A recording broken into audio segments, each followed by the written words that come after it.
Paramedics knew instantly something was off. The injuries, the silence, the family's strange calm. A teenage girl, unresponsive, showing signs no accident could ever explain. Doctors called detectives within minutes. Evidence pointed to long-term abuse, and a home that tried to pretend nothing happened.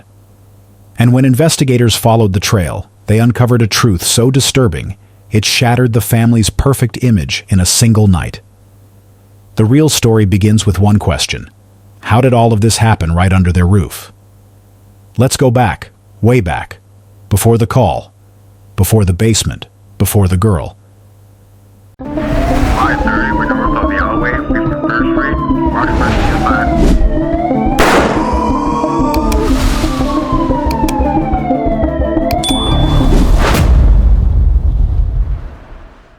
Meet Dr. Rajesh and Priya Malhotra. But everyone in Meadowbrook Heights called them Maroon and Patricia Walker, the Americanized names they adopted when they arrived in the United States in 1995. Maroon was a cardiologist, Patricia, a pharmaceutical sales executive. They met at a medical conference in Chicago in 1996. She was ambitious, polished, always 3 steps ahead.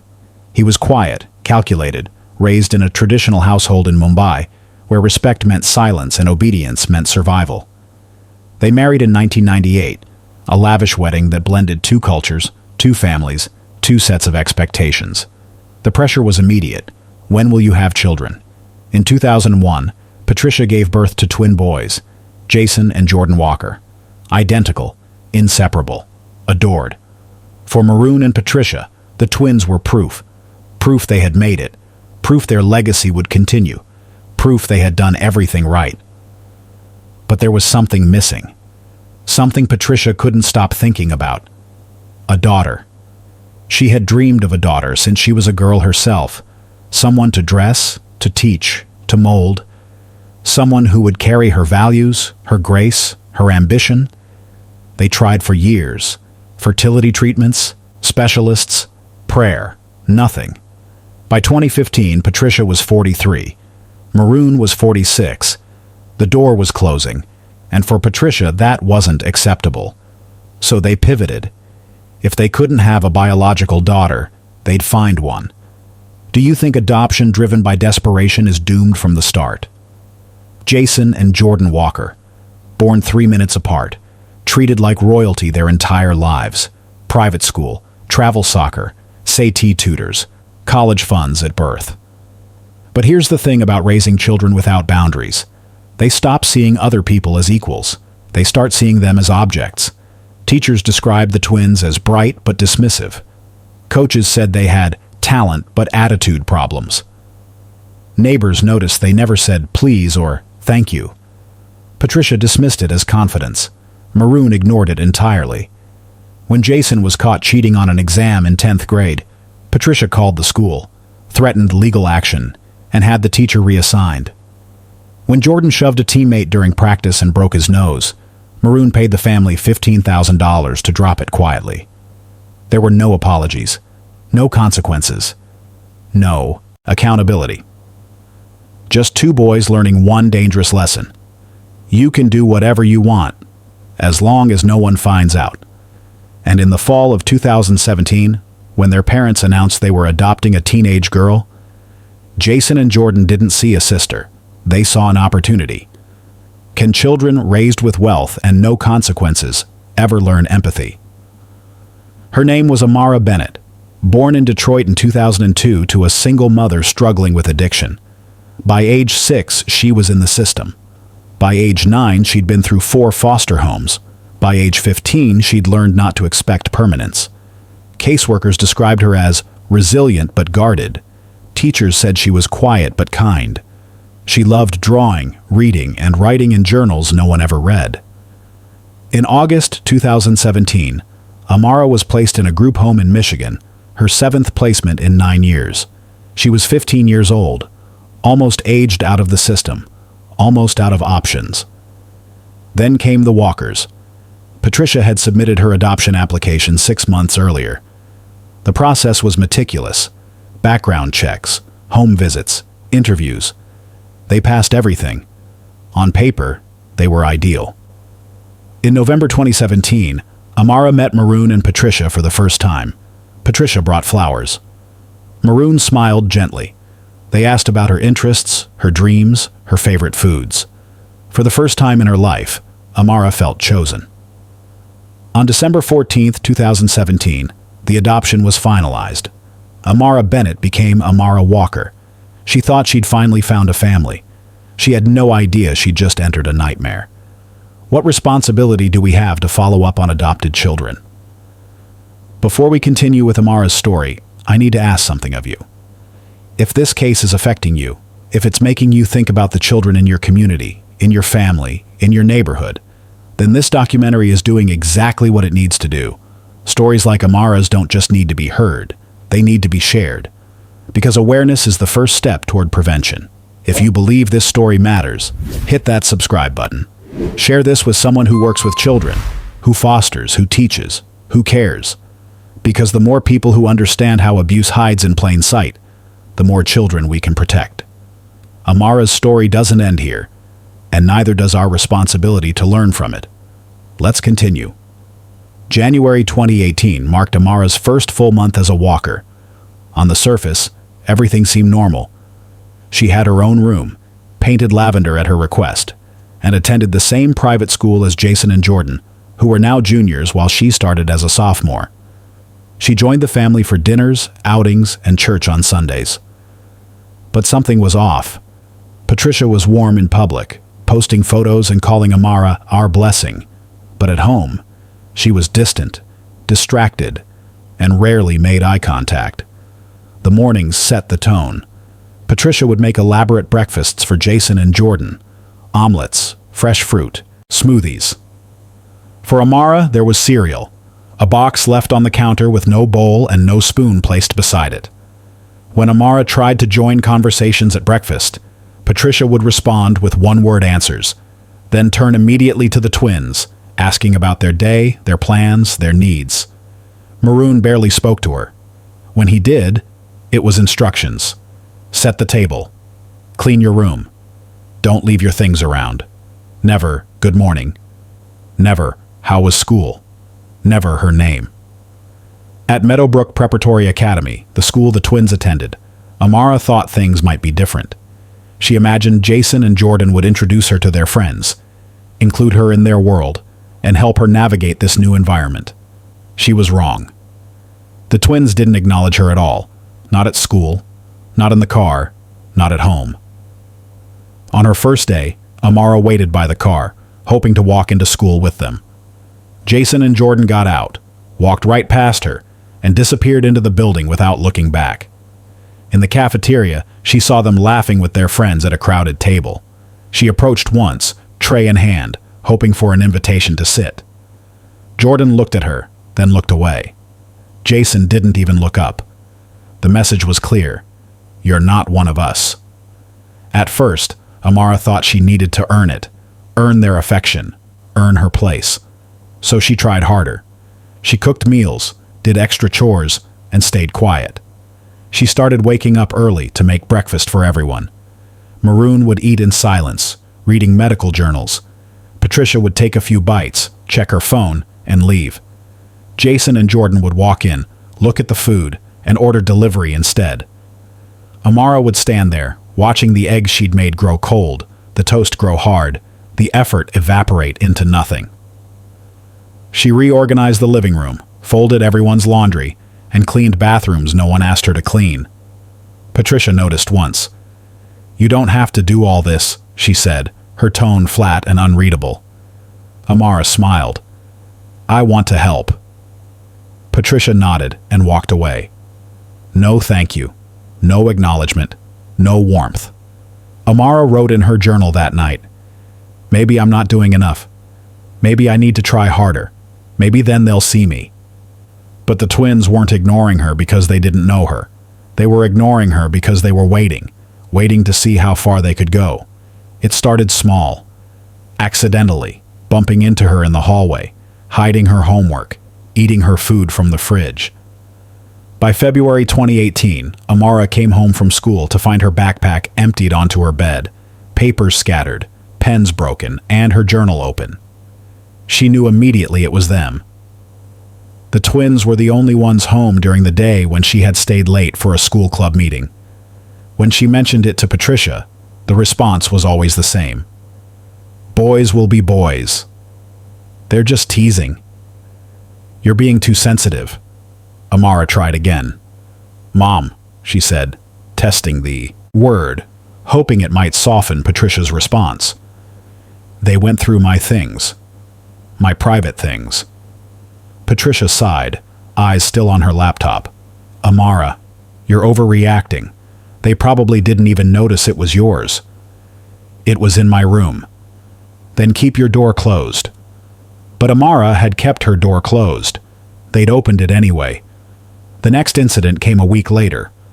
Amara had saved money from a small allowance Patricia gave her, enough to buy art supplies. She loved drawing. It was one of the few things that made her feel like herself. She came home to find her sketchbook shredded, pages torn out, ripped into pieces, and scattered across her floor like confetti. Her charcoal pencils were snapped in half. Her erasers were carved into with a knife. She found Jason and Jordan in the living room, playing video games. Did you do this? She asked, voice shaking. Jordan didn't look up. Do what? My art supplies, my sketchbook. Jason paused the game, looked at her, and smiled. Prove it. Amara felt her chest tighten. She wanted to scream. She wanted to cry. She wanted to call someone, anyone who would believe her. Instead, she cleaned it up, threw the pieces away, and said nothing. Because she was learning the rules of this house. Rule 1. Your word means nothing. Rule 2. They can do whatever they want. Rule 3. No one will believe you. At school, things weren't better. Word had spread quickly that Amara was Jason and Jordan's adopted sister, and since the twins pretended she didn't exist, everyone else did too. She ate lunch alone, sat in the back of classes, and walked the hallways invisible. One afternoon, a girl from her English class approached her. Hey, you're Amara, right? Amara looked up, surprised. Yeah. I'm Sophie. I just wanted to say, I think it's cool that the Walkers adopted you. Not everyone would do that. It was the first kind thing anyone had said to her in weeks. Thanks, Amara said, smiling for the first time in days. The next day, Sophie didn't speak to her. Amara found out later that Jordan had told Sophie's boyfriend that Amara had a weird obsession with their family and that people should be careful around her. The isolation was complete. At home, the small cruelties continued. They would turn off the Wi-Fi when she was doing homework online, hide her shoes before school so she'd be late, and eat the leftovers she'd saved for lunch. Every single day, something small, something deniable, something that made Amara feel like she was losing her mind. When she mentioned it to Patricia, the response was always the same. Boys will be boys. They're just teasing. You're being too sensitive. Amara learned quickly. In this house, her voice didn't matter. By the end of February, Amara had stopped trying to earn their love. She just tried to survive. She stayed in her room as much as possible, kept her head down at school, and avoided eye contact at home. She wrote in her journal less and less because even her private thoughts didn't feel safe anymore. And the twins. They watched. They waited. They smiled. Because they knew something Amara was just beginning to understand. In this house, there were no consequences for hurting her. And that meant they were just getting started. At what point does teasing become abuse? March 2018 brought a disturbing escalation in the twins' behavior. The invisible line between harassment and violation began to blur as they started entering her room without knocking, watching her change, going through her belongings, and taking photos on their phones. The first time it happened, Amara had just gotten out of the shower. She was in her room, door closed, changing into pajamas when the door swung open. Jason stood there, phone in hand. Amara screamed, grabbing her towel. "What are you doing? Get out!" Jason smiled and didn't move. "This is my house," he said slowly. "I can go wherever I want." He stood there for 5 more seconds, long enough to make his point, then closed the door. Amara sat on her bed, shaking. She wanted to tell someone. But who? Patricia, who dismissed everything. Maroon, who was never home. She decided to take matters into her own hands. The next day she went to a hardware store and bought a lock for her door, a simple one, just enough to feel safe. She installed it that evening, hands still trembling from the day before. That night, she slept for the first time in weeks without fear. The next morning, the lock was gone. When Amara installed a lock on her door, Maroon removed it the next day. "We don't lock doors in this house," he said, his tone firm and final. "But I need privacy," Amara said. "You have privacy. This is a family. We don't lock each other out. They keep coming into my room. They're your brothers." "They're not my brothers." Maroon's face hardened.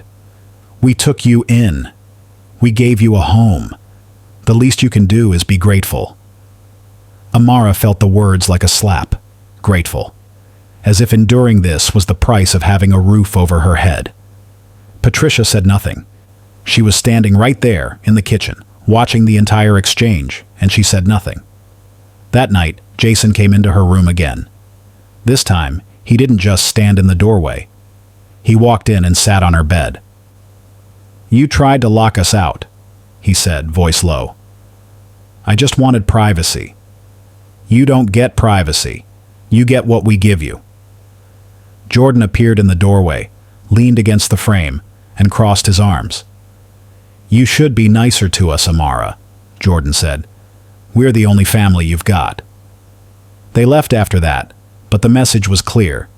We can come in here whenever we want, and there's nothing you can do about it. April 2018 brought a new horror. The touching started. At first it was accidental. A hand on her shoulder that lingered too long. A brush against her back when passing in the hallway. A grip on her arm when getting her attention.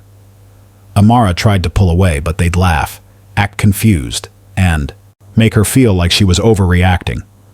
"Whoa, relax," Jason would say. "I was just talking to you." "Why are you so jumpy?" Jordan would add. But it wasn't accidental, and Amara knew it. One night, after Patricia and Maroon had gone to bed, Jason and Jordan cornered Amara in the kitchen. Jordan grabbed her wrist hard enough to bruise. Jason laughed and said, "What are you gonna do? Tell Mom." Amara tried to pull away, but Jordan's grip tightened. "Let go," she said. "Or what?" Jason stepped closer. "You think anyone's going to believe you?" "You think anyone cares?" Jordan added. They held her there for a moment longer, then let go. Amara ran to her room, tried to lock the door, forgetting there was no lock, and pushed her dresser against it instead. She looked at her wrist and saw red marks already darkening into bruises. The next morning, Amara showed Patricia the bruise. Patricia looked at the bruise, sighed, and said, "Stop being dramatic. He was probably just playing around." "He grabbed me. It hurt." "Boys roughhouse, Amara. It's what they do." "This isn't roughhousing. This is..." "Enough." Patricia's voice was sharp. "I don't want to hear any more about this." Amara stared at her, searching for something. Empathy, concern, protection. There was nothing. Patricia turned back to her laptop. Conversation over. Amara realized something that night. They could hurt her, and no one would care. May 2018 brought further violations. The touching continued. Shoulders, waist, thighs, always when Maroon and Patricia weren't looking, always with that same smirk. Jason would walk past her in the hallway, hand sliding across her lower back. Jordan would sit next to her on the couch, thigh pressed against hers, even when there was plenty of room. At dinner, one of them would accidentally brush her leg under the table. Amara stopped eating dinner with the family and started spending all her time in her room. She would wait until everyone was done, then go downstairs and eat alone. Patricia noticed, but said nothing. Maroon didn't notice at all. Her grades dropped. She stopped drawing. She stopped writing. The things that used to bring her joy felt impossible now. She couldn't focus, couldn't think, couldn't breathe. At school, teachers noticed the change. Her English teacher, Mrs. Robertson, asked her to stay after class one day. "Amara, is everything okay? Your last 3 essays have been late, and your participation has dropped significantly." "I'm fine," Amara said automatically. "You don't seem fine." Amara looked at her teacher, this woman who seemed genuinely concerned, and for a moment she considered telling the truth. But then she thought about what would happen. They'd call Patricia and Maroon. Patricia would deny everything. Maroon would be angry, she'd embarrassed the family. And the twins, they'd make her pay for it. "I'm just adjusting," Amara said. "New school, new family. It's a lot." Mrs. Robertson didn't look convinced, but she nodded. "If you ever need to talk, my door's always open." Amara nodded, left the classroom, and knew she'd never take her up on it. A school counselor also noticed and asked if everything was okay at home. Amara said yes, because she knew if she said no and nothing changed, it would only get worse. The counselor, Mr. Chen, had called her into his office during lunch. "Amara, several of your teachers have expressed concern. They say you seem withdrawn, isolated." "I'm fine." "Are things going well at home? With your new family?" "Yes. Sometimes the adjustment period can be difficult." "It's fine. Really." Mr. Chen studied her for a long moment. "You know, if something were wrong, you could tell me. It's my job to help." Amara forced a smile. "I know. But I'm okay. I promise." She wasn't okay. She was disappearing. Every day, a little more of herself vanished, replaced by fear, by hypervigilance, by the constant calculation of how to avoid them, how to stay safe, how to survive. She stopped sleeping through the night. Every sound made her jump.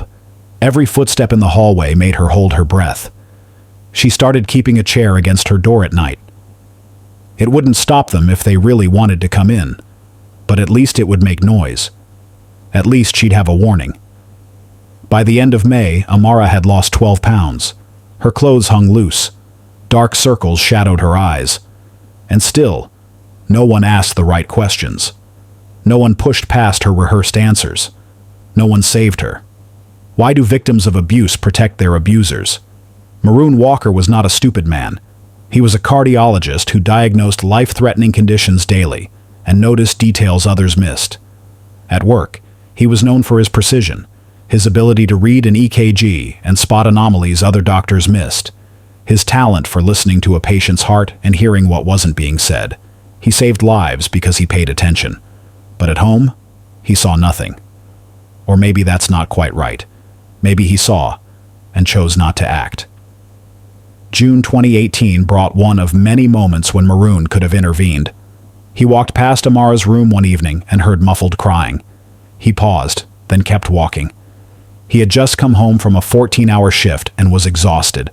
The last thing he wanted was to deal with teenage drama. That's what he told himself. Teenage drama. Not pain, not fear, not a child crying behind a closed door. Drama. He went to his bedroom, closed the door, and turned on the television. The crying stopped eventually. He never asked about it. July 2018 provided another opportunity that Maroon ignored. He noticed bruises on her arms during a family dinner. She pulled her sleeves down quickly, but he said nothing. They were eating in rare silence. Patricia was on her phone. The twins were arguing about something trivial, and Amara was pushing food around her plate. When she reached for her water, her sleeve rode up, revealing 5 distinct bruises, finger-shaped, dark, purple against her brown skin. Maroon saw them. Their eyes met for a brief second. Amara pulled her sleeve down. Maroon looked away. He could have asked. Should have asked. "What happened to your arm?"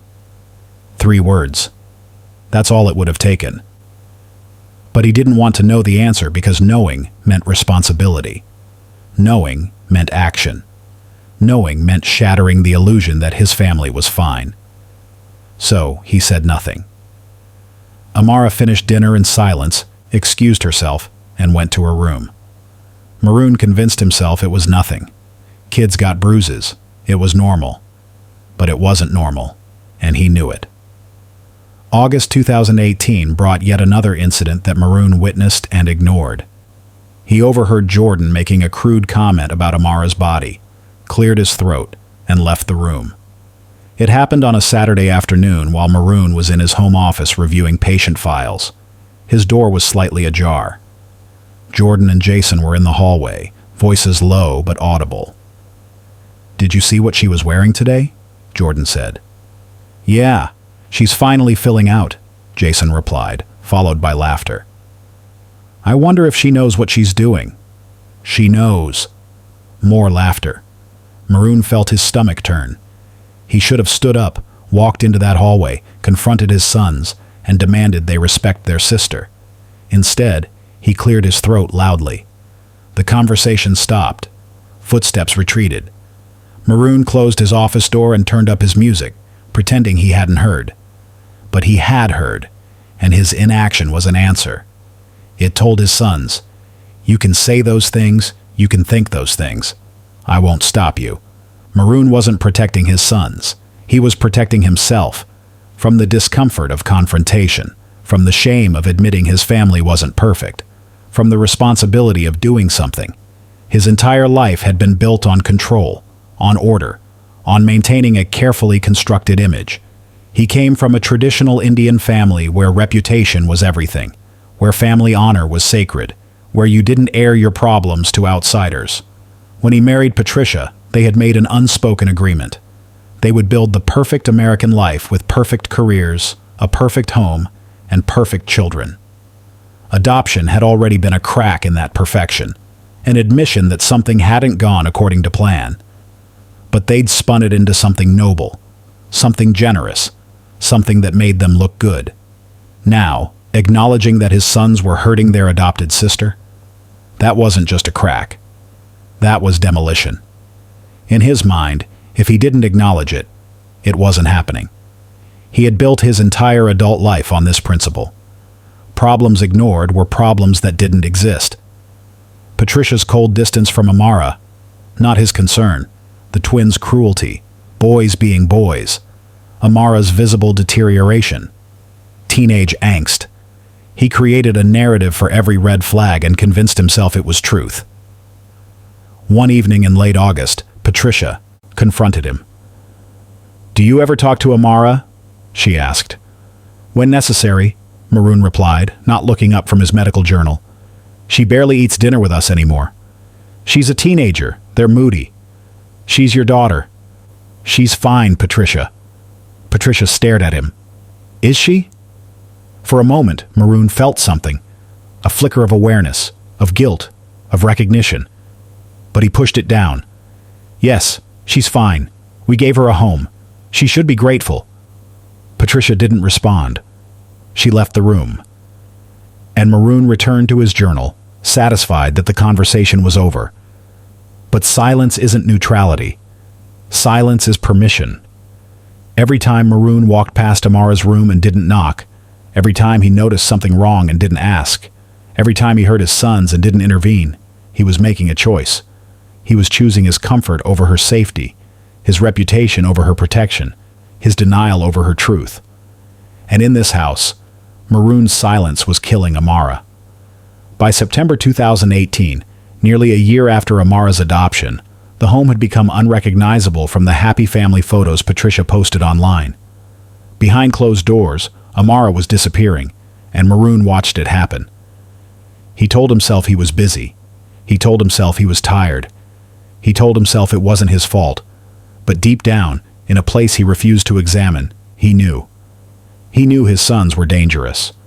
He knew his wife was neglectful. He knew Amara was suffering. And he did nothing. Because doing something required courage. And Maroon Walker was many things, but courageous was not one of them. Is a parent who sees abuse and does nothing just as guilty as the abuser? If Amara's story is resonating with you, if you recognize the warning signs we've uncovered, then you understand why this work matters. These cases don't just inform us, they equip us to protect the vulnerable children in our own communities. Join our YouTube membership to access exclusive deep dive content, early releases, and bonus investigations that go beyond what we can share here. Your support allows us to continue telling the stories that demand to be heard, the stories that could save lives. Because every membership means another case investigated, another truth uncovered, another child we might be able to help. Let's keep going. Summer 2019 arrived with a suffocating heat that seemed to mirror the tension building inside the Walker home. Amara was 17 now, caught in that terrible space between childhood and adulthood, where she should have been dreaming about college, planning her future, discovering who she might become. Instead, she was simply trying to survive each day. The twins were 19, home from their first year of college at prestigious universities their parents' money and influence had secured. They returned to Meadowbrook Heights with new confidence, new entitlement, and dangerous new freedom. The summer break meant they had more freedom than ever before. Patricia still left for work every morning at 7. Maroon still worked long shifts at the hospital, sometimes not returning until late evening. The house, which had never truly been a home for Amara, became a prison. And the twins had more privacy, more time, and more opportunity to do whatever they wanted. What they wanted was to hurt her. The abuse became systematic, methodical, routine. It was no longer opportunistic violations when their parents weren't looking. It was planned, coordinated, expected. They would wait until Patricia left for work, and Maroon was at the hospital. Then they would enter her room. Amara learned to recognize the pattern. She would hear the front door close as Patricia left. She would hear Maroon's car pull out of the driveway. Then she would hear footsteps in the hallway. Slow, deliberate, coming toward her door. Her body would tense. Her breathing would shallow. She would close her eyes and try to disappear into herself, to go somewhere else in her mind, anywhere but here, anywhere but this room, this house, this nightmare. At first, Amara fought back. She screamed, she kicked, she clawed, she tried to make them stop, but fighting made it worse. They enjoyed her resistance. It gave them a sense of power, of dominance, of control. They would laugh while she struggled, mock her while she cried, hurt her more severely when she tried to defend herself. So she stopped fighting. She learned that compliance meant it would end faster. Resistance meant prolonged suffering. And so, piece by piece, day by day, Amara disappeared inside herself. She stopped responding in conversations. When people spoke to her, she would stare blankly, nodding without hearing, answering without thinking. She stopped making eye contact. Looking at people required presence, required being in the moment, required existing. And existing hurt too much. Her body was there, sitting at the dinner table, walking through school hallways, occupying space. But Amara was gone. She had retreated so far inside herself that sometimes she wondered if she would ever find her way back. She began writing letters she never sent. Letters to caseworkers who had placed her in this home. Letters to teachers who had asked if she was okay. Letters to God, though she wasn't sure she believed in God anymore, because what kind of God would let this happen? "Please, help me," she wrote in shaky handwriting. "I don't know how much longer I can do this. I don't know how much more I can take. Please, someone, anyone, see me. Save me. I'm drowning, and no one notices I'm underwater." But she never mailed them.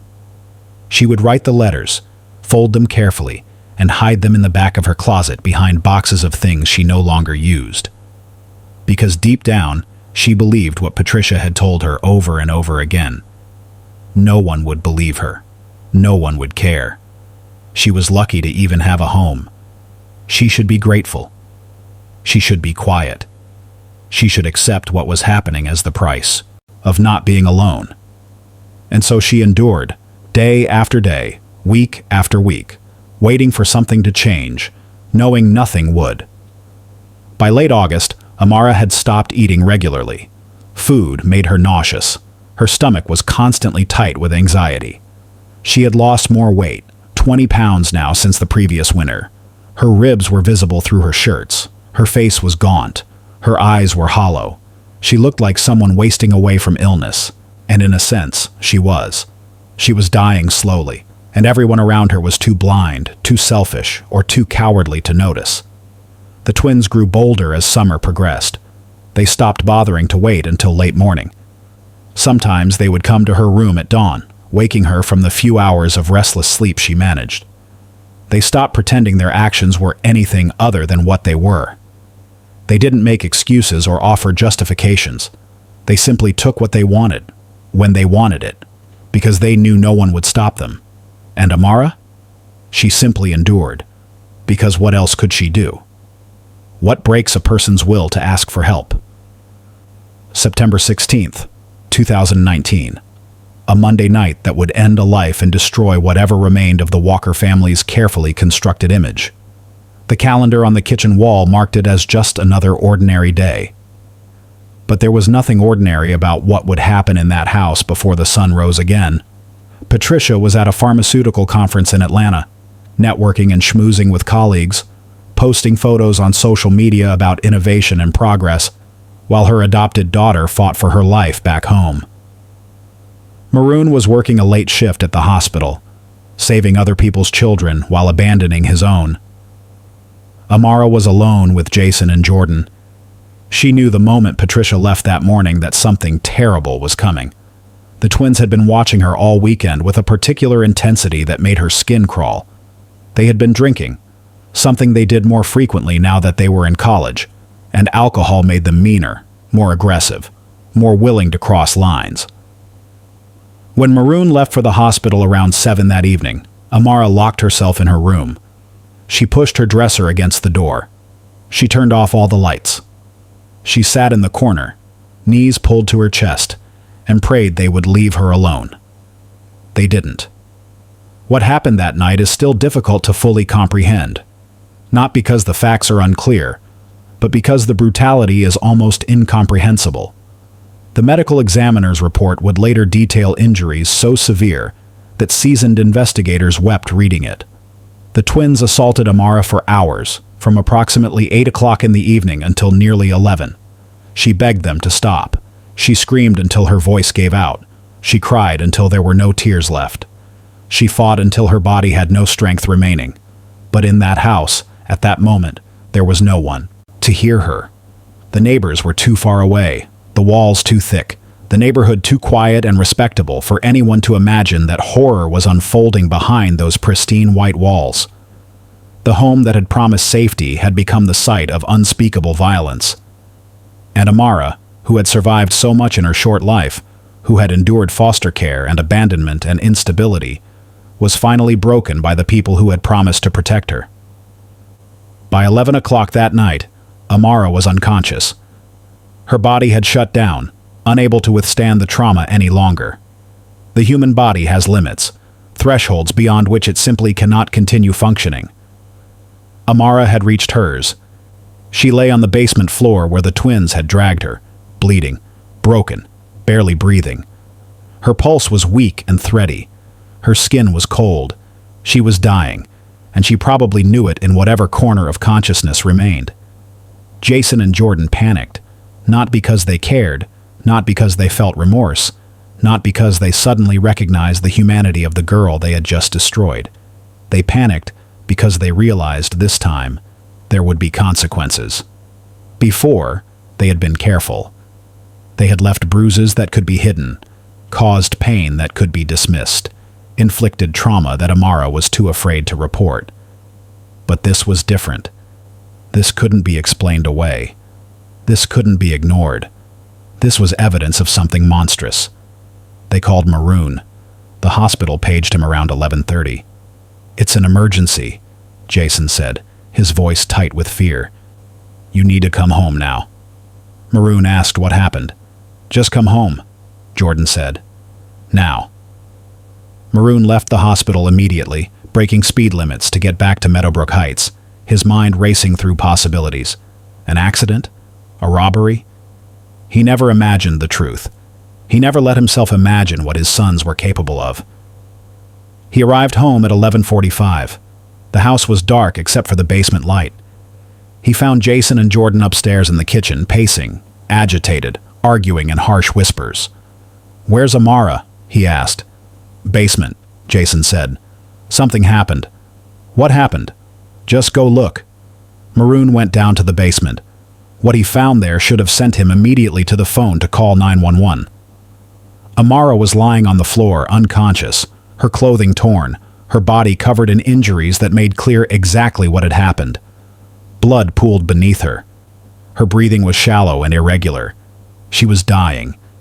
Any medical professional could see that, and Maroon was a cardiologist. He knew what dying looked like. But when he saw Amara's condition, he didn't call 911. He didn't rush her to the hospital.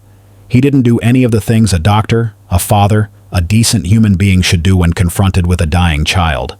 Instead, he stood there, frozen, trying to calculate his next move. His mind wasn't on saving Amara. It was on saving himself, saving his sons, saving his reputation. Because calling for help meant answering questions. Questions about how this happened. Questions about where he was. Questions about what kind of father lets this happen under his roof. Questions that would destroy everything he had built. So he waited. He stood there in that basement watching a 17-year-old girl die, and he calculated the cost of different choices. He went upstairs. He confronted his sons. They admitted what they had done, not with remorse but with panic. "What do we do?" they asked. Maroon didn't know. He paced. He thought. He considered his options. Call 911 and face investigation? Drive her to the hospital himself and claim he just found her? Wait and see if she would wake up on her own, and maybe somehow this could all go away? And Amara, bleeding, broken, unconscious, 17 years old with her whole life ahead of her that would never happen now, waited too. For 4 hours. 4 hours in which she might have been saved. 4 hours in which emergency intervention might have stopped the internal bleeding, repaired the damage, kept her alive. 4 hours that Maroon Walker spent protecting himself instead of protecting her. 4 hours that turned manslaughter into murder. 4 hours that proved, once and for all, that in this family, Amara's life had never mattered at all. At what point does fear of scandal become more evil than the crime itself? 3:47 a.m., the darkest hour before dawn. Maroon finally made the call. His voice on the 911 recording was calm, almost eerily so. Too calm for a father reporting his daughter's medical emergency. Too measured for someone who had just discovered a tragedy.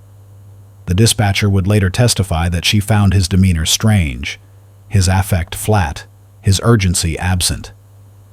"My daughter isn't breathing," he said. "I need an ambulance." "How long has she been unconscious?" the dispatcher asked. There was a pause, a long pause. "A few hours, maybe." That pause, that admission, would become crucial evidence, because Maroon had just confirmed that he had waited hours to call for help. The dispatcher immediately escalated the call. "Sir, why didn't you call sooner?" I thought she was sleeping." "Is she injured?" Another pause. "Yes." "What kind of injuries?"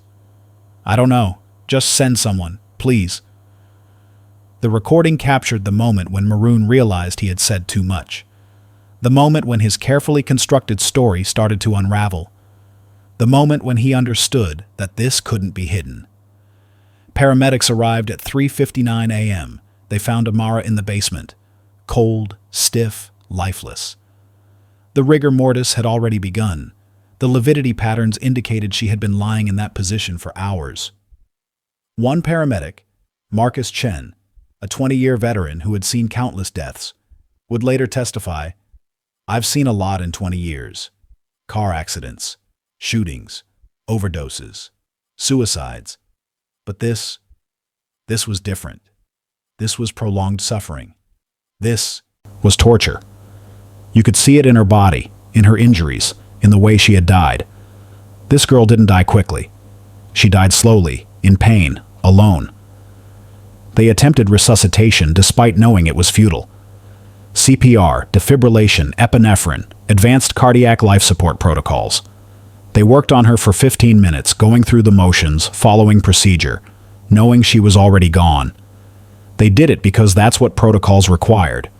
They did it because giving up immediately felt like abandoning her, even though she was beyond help. They did it because sometimes, in their profession, you work on people you know are dead just to prove you tried everything. Amara Bennett Walker was pronounced dead at 4:14 a.m., 17 years old, dead in a house that was supposed to save her, killed by people who were supposed to love her, failed by every system that was supposed to protect her. The cause of death would be officially listed as catastrophic internal injuries, but the real cause was something much more complex: systemic failure, parental neglect, entitled violence, and a culture of silence that allowed abuse to flourish unchecked. The medical examiner's report, when it came days later, would reveal the full scope of the horror. Dr. Patricia Okonkwo, the chief medical examiner, had performed thousands of autopsies in her career. She had seen the results of violence, accidents, disease, but Amara's case affected her so deeply that she required counseling after completing the examination. The report detailed severe rectal tearing, injuries consistent with brutal sexual assault, internal hemorrhaging that had caused Amara to slowly bleed to death over several hours, signs of repeated sexual trauma over an extended period, evidence of healed injuries indicating this wasn't the first time, wasn't even the 10th time. The report also revealed evidence of malnutrition and dehydration. Amara had been slowly starving. Her weight was 23 pounds below the healthy range for her height. Her organs showed signs of chronic stress. Her body told a story of long-term abuse, of suffering that had been ongoing for months, possibly years. Every injury, every scar, every mark was evidence of a child who had been crying out for help in the only way she could, through her body, and no one had listened. This wasn't an accident. The medical evidence made that abundantly clear. This wasn't a one-time incident, a tragic mistake, a terrible misunderstanding. This was sustained, calculated, lethal abuse. This was murder, dressed up in the respectable clothing of a wealthy suburban family. This was evil hiding behind perfect lawns and prestigious careers, and social media posts about gratitude and blessings. And the moment doctors saw her injuries, the extent of the trauma, the clear signs of sexual assault, the evidence of long-term abuse, they called the police. Because this wasn't a medical case anymore. This was a crime scene. And Amara wasn't just a patient who had died. She was a victim who had been murdered. The investigation began immediately. Detectives were dispatched. The house was cordoned off. The Walker family's perfect life was about to come crashing down. But for Amara, it was too late. Justice might eventually come, but she would never see it. She had died believing no one cared. She had died thinking she didn't matter. She had died alone in a basement, 17 years old, with a whole life she would never get to live. How does a child's body tell the truth adults refuse to see? If you've made it this far in Amara's story, you understand the weight of what you've just witnessed. This isn't entertainment. This is education. This is awareness. This is the uncomfortable truth about how abuse hides in places we never think to look. Drop a comment below and let me know where you're watching from. Share your thoughts, your reactions, your commitment to being the person who notices when something is wrong. Because Amara needed just one person to truly see her, to truly listen, to truly act. Let's make sure the next child doesn't wait in vain. By 6 o'clock that morning, as the sun began to rise over Meadowbrook Heights, 2 homicide detectives arrived at the Walker residence. The house was already swarming with activity, patrol officers securing the perimeter, crime scene technicians unloading equipment, the medical examiner's van parked in the driveway. Neighbors were beginning to emerge from their homes, drawn by the flashing lights and the unusual commotion on their quiet, respectable street. They stood in clusters on their lawns, whispering, speculating, unable to comprehend what could have happened at the Walker house. Detective Sarah Okafor and Detective Miguel Santos stepped out of their unmarked sedan and surveyed the scene with the practiced eyes of veterans. Both were seasoned investigators with the Special Victims Unit, having spent years working cases that dealt with the worst of human behavior: child abuse, sexual assault, domestic violence. They had seen horrific cases before, cases that haunted them long after the trials ended, cases that made them question humanity. But this one felt different from the moment they received the call. Because this wasn't a stranger abduction where a predator had snatched a child from a park. This wasn't a random attack where violence had exploded suddenly and without warning. This was a family. This was a home. This was supposed to be the place where a child was safest. Detective Okafor was a tall, imposing woman with dark skin and sharp eyes that missed nothing. She had grown up in Newark, the daughter of Nigerian immigrants who had instilled in her a fierce sense of justice and an intolerance for those who preyed on the vulnerable. She had joined the police force 20 years ago, working her way up from patrol to detective, specializing in cases involving children. She had 3 daughters of her own and couldn't imagine failing to protect them the way the Walkers had failed Amara. Detective Santos was her partner of 7 years, a stocky man with graying hair and a quiet intensity. He had come to police work later in life, after spending his 20s as a social worker in Los Angeles. He had seen the foster care system from the inside, knew its failures and its limitations, and had dedicated his career to holding people accountable when the system failed. They entered the Walker home together, their expressions grim. The basement was still being processed by the crime scene unit, but they could see enough from the top of the stairs to understand the magnitude of what had happened. The amount of blood, the position of the body when it had been found, the evidence of a prolonged, violent assault. Okafor and Santos exchanged a look, no words necessary. They had worked together long enough to communicate in glances.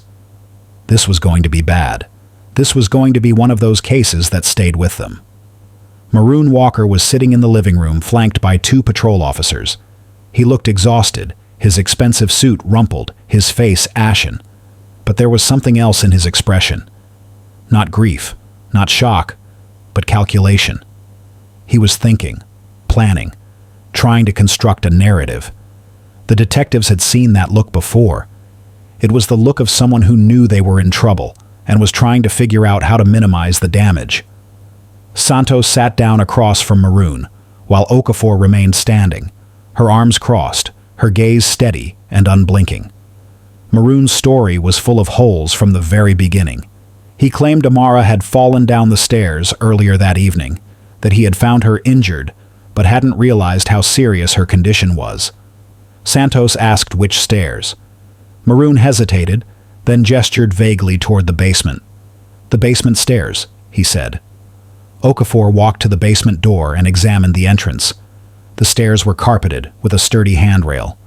There were no signs of blood on the stairs, no evidence of a fall. More importantly, Amara's injuries were not consistent with a fall downstairs. They were consistent with a brutal sexual assault. Maroon said he didn't notice how serious her condition was, that he thought she was just unconscious, that he had decided to wait and see if she would wake up. But her injuries were catastrophic, visible to anyone who looked, impossible to miss for someone with medical training. Blood everywhere, torn clothing, visible trauma. Santos asked Maroon directly, "You're a doctor, you see trauma patients regularly. Are you telling me you couldn't tell she was dying?" Maroon's jaw tightened. I wasn't thinking clearly. I was in shock." The detectives asked about Jason and Jordan. Where were they when Amara was injured? What had they been doing all evening? Maroon insisted the twins were asleep in their rooms the entire night, that they had gone to bed early, that they knew nothing about what had happened to their sister. But their phones told a different story. When detectives seized all electronic devices from the household, phones, laptops, tablets, and began examining their contents, they found evidence that shattered Maroon's carefully constructed lies. What they found was damning in its explicitness and its volume. Text messages between Jason and Jordan discussing Amara in explicit, dehumanizing terms. Messages that dated back months, describing what they had done to her, what they planned to do. How easy it was because she was too scared to tell anyone. "She won't say anything," Jordan had texted Jason in July. "She knows no one will believe her." "Mom already thinks she's dramatic," Jason had replied. "We can do whatever we want." The detectives read message after message, their disgust growing with each revelation. Photos and videos on their phones provided even more disturbing evidence of prior assaults. The twins had documented their crimes like trophies, storing images and videos that showed Amara in various states of distress, fear, and pain. Some were taken without her knowledge. Others showed her clearly trying to shield herself, to turn away, to escape. The digital evidence made clear that this wasn't a one-time incident that had gone tragically wrong. This was a pattern of abuse that had been ongoing, systematic, and escalating. The internet search histories on the twins' devices revealed a chilling level of premeditation and awareness. How to Hide Bruises had been searched by Jason in March 2019. Can Someone Die from Internal Injuries had been searched by Jordan just days before Amara's death. Statute of Limitations Sexual Assault had been searched by both twins multiple times. They knew what they were doing was criminal. They knew it could kill her. They had researched how to hide it, how to avoid consequences, how to evade justice. The twins weren't just abusers operating on impulse and entitlement. They were calculating criminals who had planned their crimes, executed them methodically, and tried to cover their tracks. And Maroon, who claimed he knew nothing, who insisted he had no idea his sons were capable of such violence, had received multiple text messages from the twins that night. Messages sent at 11:17 p.m., 11:34 p.m., and 11:42 p.m., all saying variations of emergency and come home now. Messages he had received and read, according to the phone records, but had not responded to for over 30 minutes. Messages that proved he had known something serious had happened long before he arrived home. Messages that contradicted his claim of ignorance and shock. The evidence was overwhelming. By noon on September 17th, less than 8 hours after Amara's death had been discovered, detectives had enough to arrest the twins. But they decided to wait, to build an airtight case, to make sure every piece of evidence was documented and preserved. Because they knew this case would attract media attention. They knew the Walkers would hire expensive lawyers. They knew they needed to be absolutely certain their case was unassailable. So they continued investigating, interviewing, collecting evidence. And with every hour that passed, the truth became more horrifying and more clear. How does evil hide in plain sight? Patricia Walker returned from Atlanta on the afternoon of September 17th, 12 hours after her daughter's death. She had boarded her flight that morning in a state of confusion, having received a brief, cryptic call from a patrol officer informing her that there had been an incident at home, and she needed to return immediately. The officer wouldn't provide details over the phone, only said that it was urgent and that detectives would meet her at the airport. Patricia had spent the 2-hour flight alternating between anxiety and irritation, checking her phone repeatedly for messages from Maroon that never came, wondering what kind of incident could possibly require interrupting her important business trip. Detectives Okafor and Santos met her at baggage claim. Patricia saw them immediately, 2 people in business attire holding a badge, their expressions grave. Her first thought was that something had happened to Maroon, that perhaps he'd had a heart attack at the hospital, that she was about to become a widow. It never occurred to her that Amara might be the victim. Even in that moment, even faced with detectives and urgency, Amara wasn't her first thought. "Mrs. Walker," Detective Okafor said, "we need you to come with us." "What happened? Is it my husband?" "Your daughter is dead, Mrs. Walker. We need to talk to you about the circumstances." Patricia's reaction was strange from the beginning.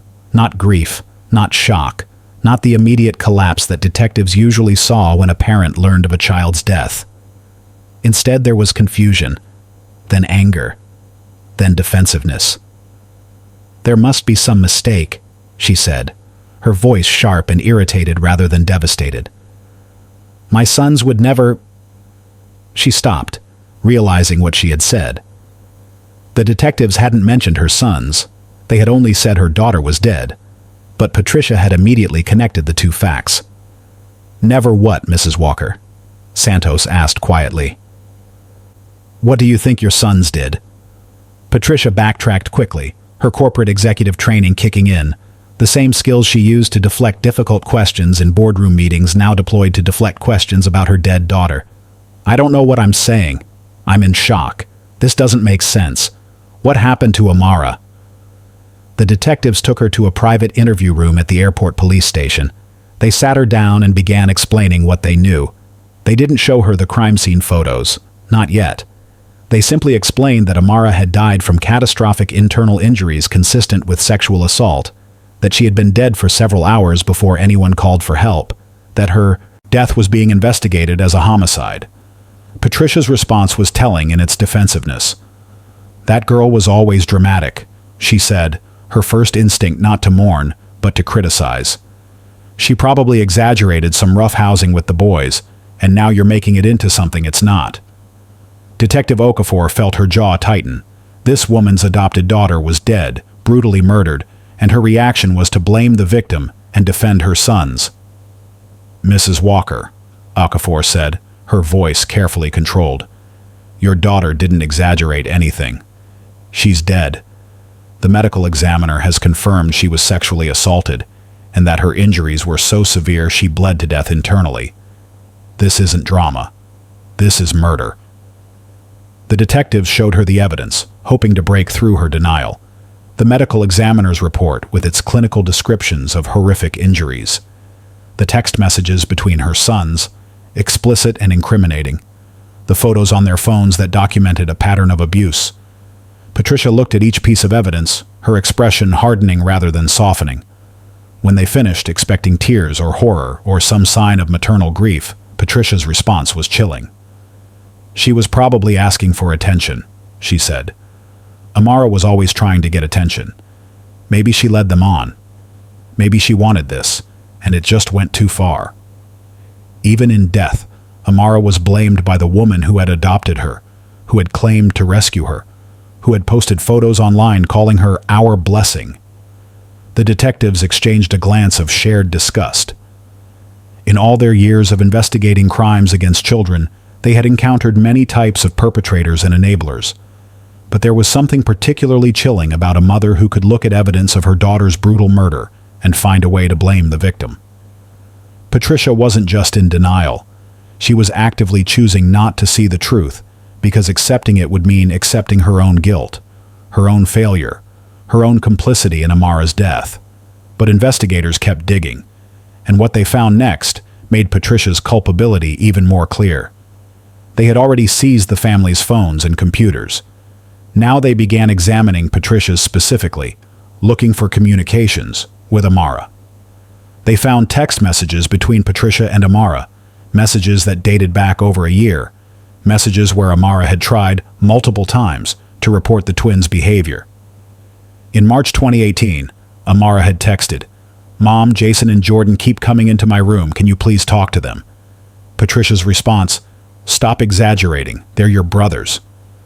In May 2018, Amara had texted, "Mom, I'm scared. They hurt me. I need help." Patricia's response, "You're being ungrateful. Do you know how lucky you are to have this family?" In August 2018, Amara had texted, "Please believe me. They're doing things to me. I can't live like this." Patricia's response, "If you keep making up stories, we'll have to reconsider this adoption.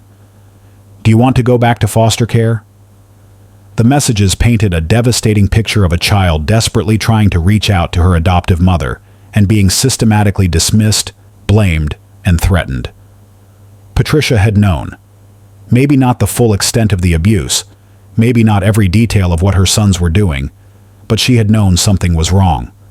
Amara had told her explicitly that she was being hurt, that she was scared, that she needed help.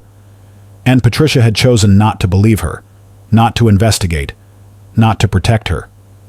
Instead, she had threatened Amara with abandonment, weaponizing her fear of returning to foster care to keep her silent. Patricia had actively enabled her son's abuse by making it clear to Amara that reporting it would result in punishment rather than protection. The detectives confronted Patricia with her own text messages. She couldn't deny them. They were right there, preserved digitally, dated and time-stamped. But she still tried to minimize. "I thought she was being dramatic," Patricia insisted. "Teenage girls always complain about their brothers. I didn't think it was serious." "She told you she was scared," Okafor said. "She told you they were hurting her. At what point would you have taken her seriously?" Patricia had no answer. Or rather, she had an answer but knew she couldn't say it out loud. She would never have taken Amara seriously because doing so would have required acknowledging that her perfect family was a lie, that her beloved sons were monsters, that her decision to adopt had been a catastrophic mistake. The interview continued for hours. Patricia wavered between denial, defensiveness, and self-pity. She talked about how hard the adoption had been, how Amara had never really fit into the family, how the twins had resented her presence. She described Amara as difficult, moody, attention-seeking, all the same adjectives she had used when Amara was alive to dismiss her suffering. At no point did Patricia express genuine remorse. At no point did she acknowledge that Amara had deserved better. At no point did she seem to recognize her own role in her daughter's death. By the end of the interview, the detectives understood that Patricia wasn't just an enabler. She was an active participant in the abuse, someone who had knowingly chosen to protect her sons at the expense of an adopted daughter she had never truly accepted as family. Can a mother truly not know, or is it willful blindness? September 19, 2019, 2 days after Amara's death, the Walker family, who had woken up that week as respected members of the Meadowbrook Heights community, would end the day in jail. The arrests happened simultaneously, coordinated carefully to ensure none of the suspects could communicate with each other or destroy additional evidence. At 6 o'clock in the morning, teams of officers arrived at multiple locations: the Walker residence where Maroon was staying, the hotel where Patricia had been told to remain, and the apartment where the twins had been living near their college campus. Jason and Jordan Walker were arrested first. Officers entered their apartment with a warrant, finding the twins awake, agitated, clearly anticipating this moment. Neither seemed surprised when officers announced they were under arrest. They were charged with first-degree murder, aggravated sexual assault, and child abuse resulting in death. The charges were read aloud as they were handcuffed. You are being charged with the premeditated murder of Amara Bennett Walker. You are being charged with aggravated sexual assault. You are being charged with child abuse resulting in death. Bail was denied immediately. The judge who reviewed the arrest warrant called the evidence overwhelming and disturbing, and declared the twins a danger to the community. Maroon Walker was arrested at the family home, still in the house where his daughter had died, surrounded by the evidence of his failure. He was charged with criminal negligence, failure to report child abuse, and obstruction of justice. The criminal negligence charge carried significant weight. Prosecutors argued that as a medical professional, Maroon had a heightened duty to recognize and respond to a medical emergency, and his 4-hour delay in calling 911 had directly contributed to Amara's death. The obstruction charge related to his attempts to construct a false narrative, his lies to investigators, his deliberate withholding of information.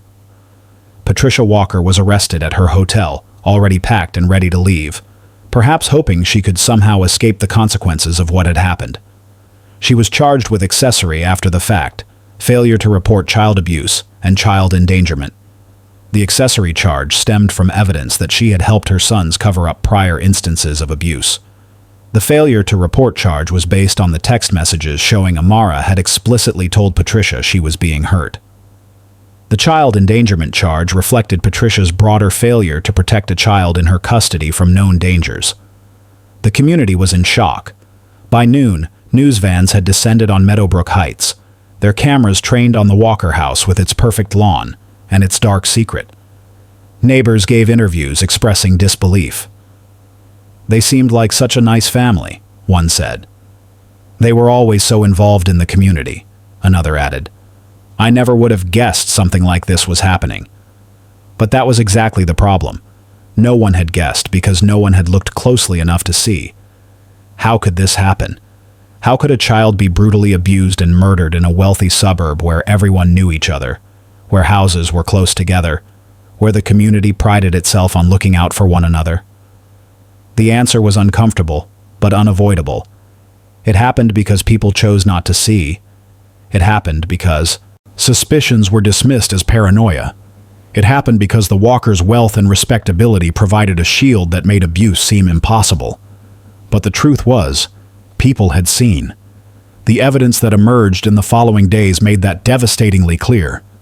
Teachers at Meadowbrook Preparatory Academy had noticed Amara's withdrawal, had seen her grades drop, had observed her sitting alone at lunch day after day. They had documented their concerns in emails and meeting notes.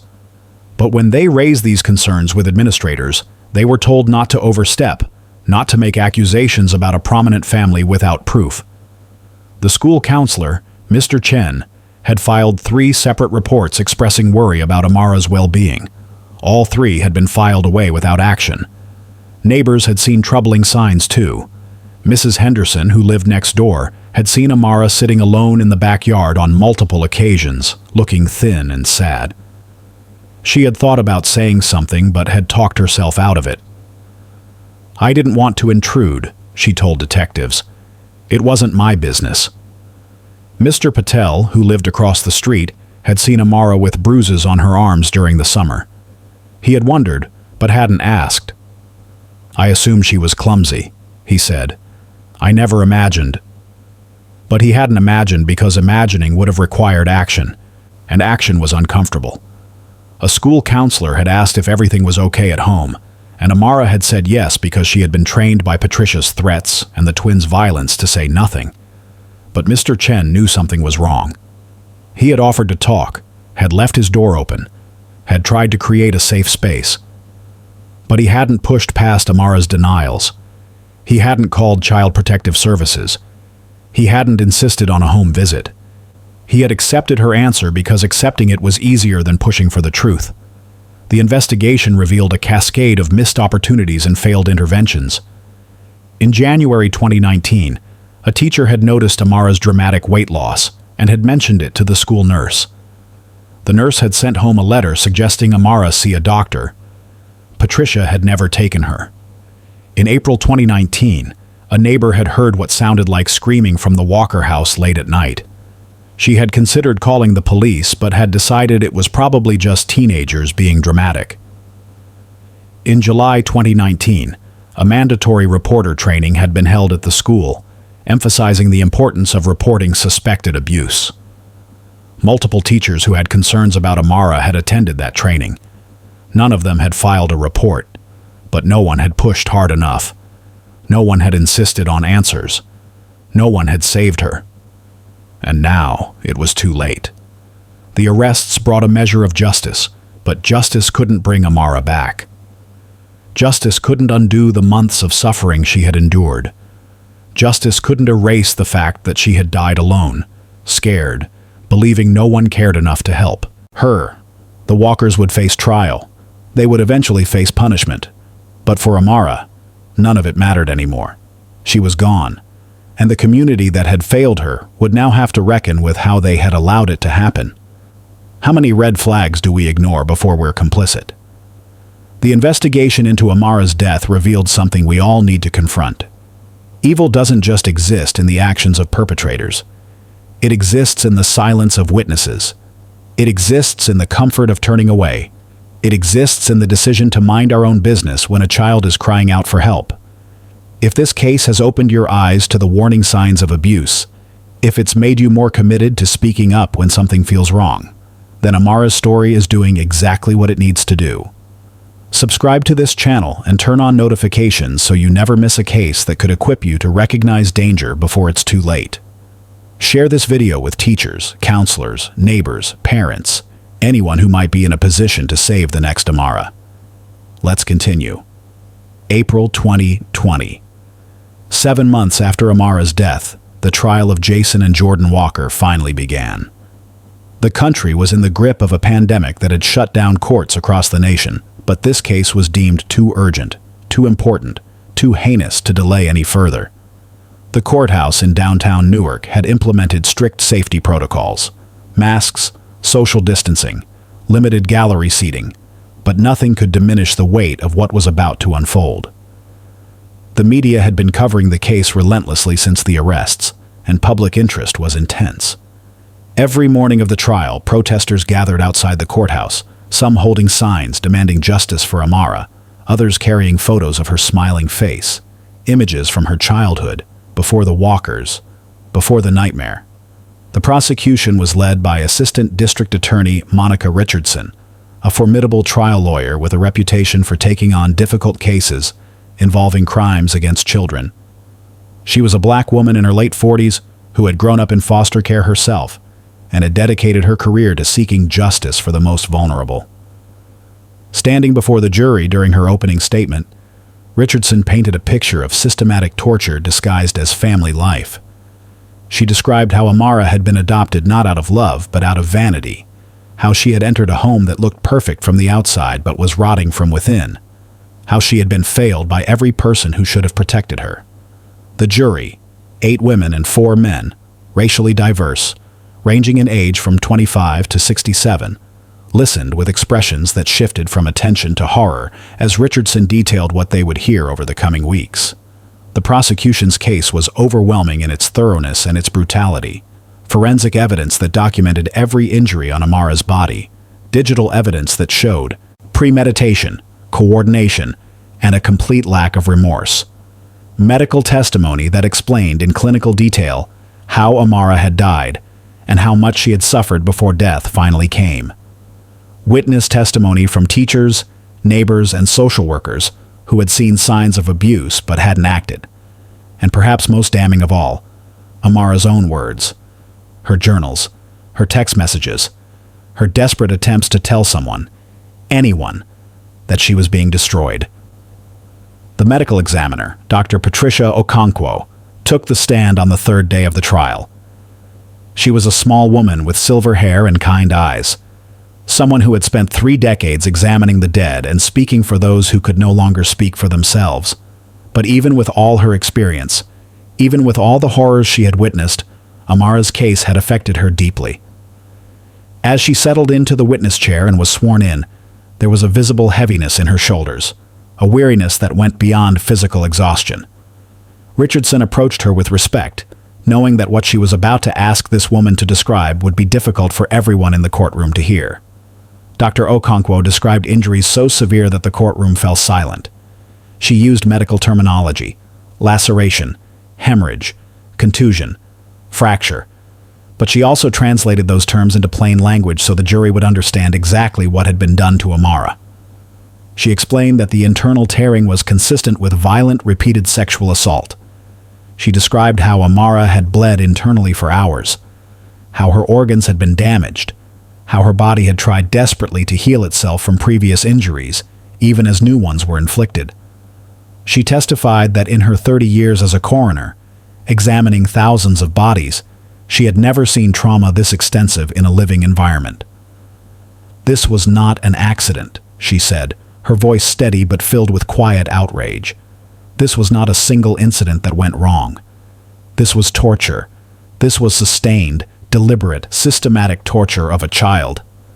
The defense attorney objected, claiming the characterization was prejudicial. The judge overruled. "The witness is a medical expert describing her professional findings," continued Dr. Okonkwo. The medical examiner went on to explain that many of Amara's injuries showed signs of healing, indicating that the abuse had been ongoing for months, possibly more than a year. Old fractures in her ribs that had healed improperly, scar tissue from previous internal injuries, bruises in various stages of healing, from fresh purple to faded yellow-green. Amara's body was a timeline of abuse, each mark a chapter in a story of suffering that no one had stopped. The prosecution also presented digital evidence that was damning in its explicitness. Text messages between the twins were read aloud in court, and several jurors visibly recoiled at the content. Messages where Jason and Jordan discussed Amara not as a person, but as an object, where they coordinated their assaults, where they expressed amusement at her fear and pain. "She cried again today," Jordan had texted in August 2019. "So pathetic." Jason's response: "She'll learn to stop eventually." The messages showed consciousness of guilt, searches for how to hide evidence, discussions about whether they could be caught, reassurances to each other that Amara was too scared to report them. They had known what they were doing was criminal, and they had done it anyway. Amara's journals were entered as evidence, and excerpts were read aloud by Richardson. Page after page of pain, written in Amara's careful handwriting, entries that documented her deteriorating mental state as the abuse continued. January 15, 2018. "I don't know why they hate me. I try so hard to be good. I try to stay out of their way. Maybe if I'm quieter, smaller, less trouble, they'll start to like me." The entries progressed through the months, growing darker. May 3rd, 2018. I'm scared all the time. I can't sleep, I can't eat. I don't know how to make it stop. August 12th, 2018. I asked Mom for help today. She told me I was being dramatic. I don't think anyone is going to save me. The final entry, dated September 10th, 2019, just 6 days before her death. I'm so tired. I don't know how much longer I can keep doing this. Sometimes I think about just disappearing. Would anyone even notice? The courtroom was silent as Richardson read those words. Several jurors were crying openly. The judge removed his glasses and wiped his eyes. Even the bailiffs, trained to remain impassive, looked shaken. Amara's voice, preserved in ink on paper, was more powerful than any testimony could be. She was speaking from beyond death, telling the truth that no one had listened to when she was alive. The defense attorney sat at his table, shuffling papers, trying to look unconcerned, but the impact of those words was undeniable. Teachers from Meadowbrook Preparatory Academy testified about the changes they had observed in Amara: her withdrawal, her declining grades, her visible weight loss, her isolation. Mrs. Robertson, her English teacher, broke down on the stand describing how she had asked Amara if everything was okay and had accepted her denial, because pushing further felt like overstepping. I knew something was wrong, she said through tears. I knew it, and I didn't do enough. I will live with that for the rest of my life.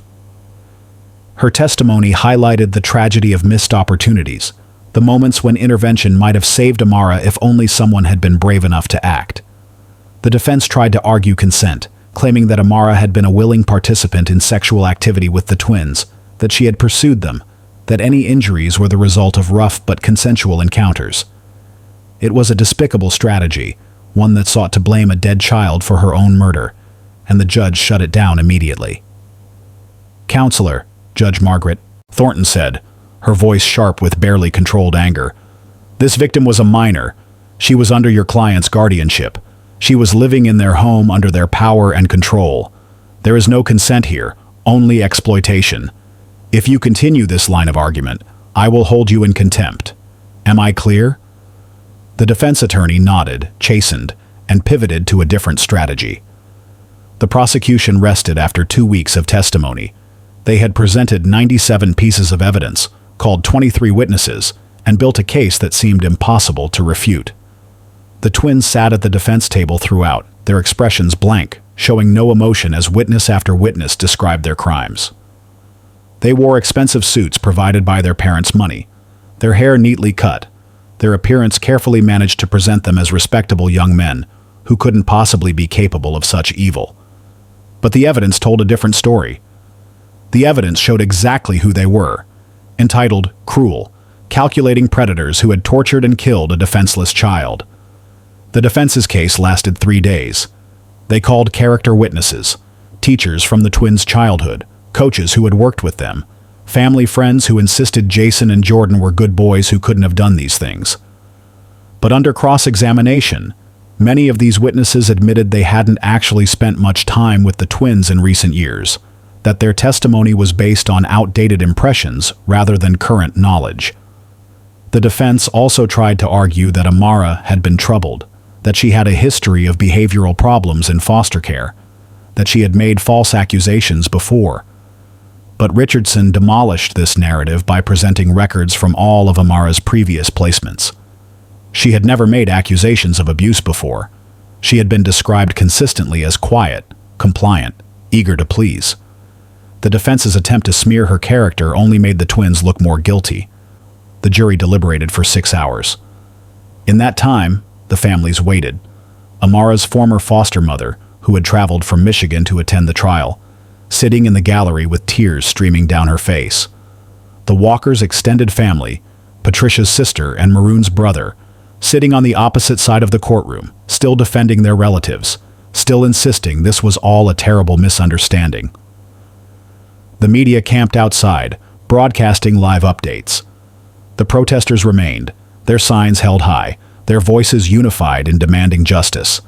And inside the jury room, 12 people examined photographs, reviewed testimony, and decided the fate of two young men who had destroyed an innocent life. Can any defense justify what happened in that house? April 28, 2020. The jury filed back into the courtroom after 6 hours of deliberation. Their faces were somber, several showing signs of recent tears. In high-profile cases, juries often take days or even weeks to reach a verdict, debating evidence and testimony, wrestling with reasonable doubt. But in this case, the evidence was so overwhelming, the crime so clear, that 6 hours was more than enough. The foreman, a middle-aged black man who worked as an engineer, held the verdict form in his hand. Judge Thornton asked if they had reached a verdict. "We have, Your Honor," he said, his voice steady and strong. The courtroom was packed beyond capacity, people standing in the aisles despite the bailiff's protests. Everyone wanting to be present for this moment. Jason and Jordan Walker stood beside their attorneys, their faces carefully neutral, but their hands gripping the defense table betrayed their fear. Maroon and Patricia sat in the gallery, forbidden from sitting together due to their own pending trials, both looking smaller and older than they had 7 months ago. The prosecutor, Monica Richardson, stood with her team, her expression composed, but her eyes bright with the intensity of someone who had poured everything into this fight. "On the charge of first-degree murder, how do you find?" the judge asked. "Guilty," the foreman said. The word landed like a thunderclap. Someone in the gallery gasped. Someone else began to cry. "On the charge of aggravated sexual assault, how do you find?" "Guilty." "On the charge of child abuse resulting in death, how do you find?" "Guilty." On all counts, every single charge, guilty, guilty, guilty. The foreman read each verdict with the same steady voice, and with each repetition, the reality sank in deeper. Jason and Jordan Walker would spend the rest of their lives in prison. The sentencing phase followed 2 weeks later. In New Jersey, first-degree murder carries a mandatory sentence of life in prison, but the judge has discretion on parole eligibility. The prosecution argued for life without parole, presenting evidence that the twins showed no remorse, posed a continued danger, and deserved no mercy. The defense argued for the possibility of parole after 30 years, claiming the twins were young, could be rehabilitated, deserved a chance at redemption. But Judge Thornton had heard enough. Jason and Jordan Walker were sentenced to life in prison without the possibility of parole. They would die behind bars, just as Amara had died in their basement. Maroon Walker's trial followed in June 2020. He was not charged with murder. The evidence showed he had not participated in the assault itself. But he faced serious charges of criminal negligence, failure to report child abuse, and obstruction of justice. His defense argued that he had been in shock, that he had not understood the severity of Amara's condition, that he had made a terrible mistake, but was not a criminal. The prosecution argued that as a medical professional, Maroon had a heightened duty to recognize a medical emergency, and his 4-hour delay in calling 911 had directly contributed to Amara's death. The jury agreed with the prosecution. Maroon Walker was found guilty on all counts and received 25 years in prison. Patricia Walker's trial took place in August 2020. She faced charges of accessory after the fact, failure to report child abuse, and child endangerment. Her defense strategy was to claim ignorance. She had no idea what her sons were doing. She had thought Amara was exaggerating. She had trusted her family. But the text messages between Patricia and Amara, where Amara had explicitly reported abuse and Patricia had dismissed and threatened her, destroyed this defense. The jury found her guilty on all counts. Patricia Walker received 15 years in prison. She would be 70 years old when released, if she survived her sentence. The courtroom erupted when the final sentence was read. Some people cheered, feeling that justice had finally been served. Others cried, overcome with emotion at seeing the people who had destroyed Amara finally held accountable. But beneath the relief and the satisfaction, there was a deeper sadness. Because justice had been served, but Amara was still gone. No sentence could bring her back. No verdict could undo what had been done. No amount of prison time could give Amara the life she had deserved, the chance to graduate high school, to go to college, to become the teacher she had dreamed of being, to help other foster children the way she had wanted to be helped. The victim impact statements were read before sentencing. Amara's former foster mother, Mrs. Denise Carson, took the stand with a framed photo of Amara from when she was 12 years old, smiling and holding a drawing she had made. "Amara survived so much," Mrs. Carson said, her voice breaking. "She was in the system from age 6. She went through homes that didn't want her, families that gave her back like she was a library book they were done with. She fought so hard to keep believing that somewhere, someone would love her. She was smart and talented and kind, and she deserved to live. She deserved to grow up. She deserved to be happy. And you took that from her. You took everything from her. You took her future, her dreams, her life. And for what? For your entertainment? For your power? Because you could?" Mrs. Carson turned to face the Walkers directly, her eyes blazing with fury and grief. "Amara called me 3 months before she died. She asked if there was any way she could come back to me, if the adoption could be undone. I told her adoptions were permanent, that she needed to give it more time, that the Walkers seemed like good people. I told her to try harder to fit in. I told her it would get better. I was wrong. I sent her back to her death, and I will carry that guilt for the rest of my life. But you should carry the weight of what you did. You should never know peace. You should never know freedom. You should spend every day for the rest of your lives remembering what you did to that beautiful child." The Walkers showed no remorse, even in the face of Mrs. Carson's anguish. Jason and Jordan sat stone-faced, their jaws set, their eyes cold. Patricia dabbed at tears that seemed more about self-pity than genuine grief. Maroon stared at his hands, his expression blank, his mind seemingly elsewhere. Even as they were led away in handcuffs, even as the bailiffs prepared to take them to begin their sentences, the Walkers maintained they were victims too. Patricia insisted to anyone who would listen that she had been victimized by a system that didn't support adoptive families, that she had been given a troubled child without proper resources. Maroon claimed he had been victimized by his wife and sons who had kept him in the dark, that he had been manipulated and deceived. Jason and Jordan, remarkably, claimed they were victims of a troubled girl who had manipulated them, who had seduced them, who had caused her own death through her dramatic behavior. They gave an interview from jail before sentencing, and their words were chilling in their complete lack of self-awareness. "She came into our house and disrupted everything," Jordan said. "She was always causing problems, always trying to get attention. We didn't do anything wrong. She wanted it, and when things went too far, she played the victim like always." The interview caused such public outrage that the prison went into lockdown due to threats against the twins. To the very end, the Walkers refused to accept responsibility. They blamed the system, blamed Amara, blamed society, blamed everyone except themselves. They showed no understanding that they had taken a vulnerable child who had survived tremendous hardship and destroyed her. They showed no recognition that Amara had been a person with hopes and dreams and fears, that she had deserved love and protection, that she had died in agony because of their actions and inactions.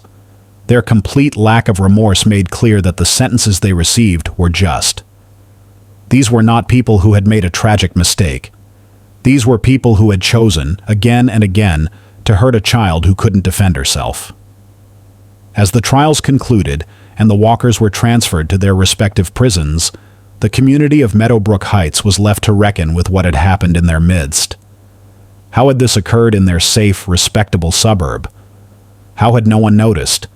How had a child been tortured and killed while neighbors went about their lives mere feet away? The uncomfortable truth was that Amara had been visible the entire time. Her suffering had left signs. She had tried to tell people, but those signs had been ignored, and her words had been dismissed, because believing her would have required action. It would have required disturbing the peace of a wealthy neighborhood. It would have required acknowledging that monsters can live in beautiful houses and wear expensive clothes. The trials brought justice, but they couldn't bring healing. Amara was still dead. The life she might have lived was still stolen, and the people who had failed her, the teachers who had noticed but not reported, the neighbors who had seen but not intervened, the social workers who had approved the adoption without sufficient follow-up, still had to live with their inaction. Some left their jobs, some entered therapy, some dedicated themselves to advocacy work, determined to prevent another child from suffering Amara's fate. But nothing they did could change what had happened. Nothing could give Amara back her life. The only thing they could do was learn from her death and try to save the next child before it was too late. Can someone truly feel no remorse? Or are they just protecting themselves from guilt? Amara's story is over, but the work isn't. Right now, in homes that look just like the Walkers, children are suffering in silence. They're waiting for someone to notice, someone to care, someone to act. Every case we cover on this channel isn't just a story. It's a lesson in recognizing danger, understanding patterns of abuse, and finding the courage to speak up when something feels wrong. If you want to stay informed about cases that matter, cases that could help you protect a child in your own community, subscribe to this channel and turn on notifications. Drop a comment below and tell us which case you want covered next. Your voice shapes the investigations we pursue. Share this video with someone who works with children, who might be in a position to notice what others miss. Because awareness is protection, knowledge is power. And together, we can make sure the next child doesn't die waiting for someone to care. Thank you for watching. Thank you for caring. And thank you for being willing to see the truth, no matter how uncomfortable it is.